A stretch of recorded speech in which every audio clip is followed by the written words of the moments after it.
dirait quand j'ai rencontré, il veut le micro. Quand j'ai rencontré celui qui veut le micro, et je vais lui passer. Il était, j'allais dire, plutôt du côté concepteur, et c'est pas pour rien si finalement mes deux pères spirituels, il y a un ingénieur et un ergonome, mais petit à petit, je dirais que les choses s'interpénètrent tellement que les concepteurs deviennent des développeurs, les utilisateurs deviennent des concepteurs, et qu'il y a une espèce de fertilisation croisée de toutes ces compétences qui fait progresser les choses de façon très importante. Moi, ce qui me frappait, c'est ce que disait François globalement là tout à l'heure, c'est que finalement, à la fois il poussait et il était là, j'allais dire à titre pédagogue pour aider à éclairer le chemin, développer, mais que de l'autre côté, il y avait besoin et que l'effet de génération justement faisait que les choses bougeaient.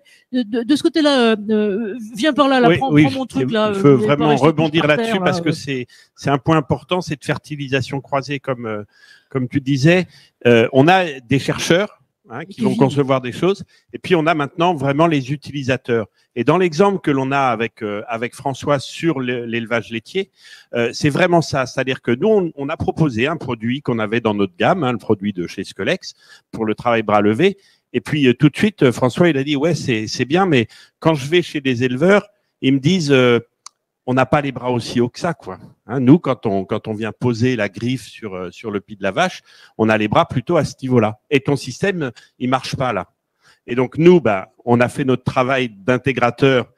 On a fait un petit prototype en interne pour essayer de faire en sorte que le système démarre plus tôt. Ce prototype, on l'a envoyé au fabricant, puisque c'est pas nous le fabricant, nous on est distributeur, intégrateur, qui lui en a fait maintenant une évolution du produit, quel produit qu'on a développé spécifiquement pour l'élevage laitier, qu'on utilise d'ailleurs aussi maintenant dans d'autres types d'applications.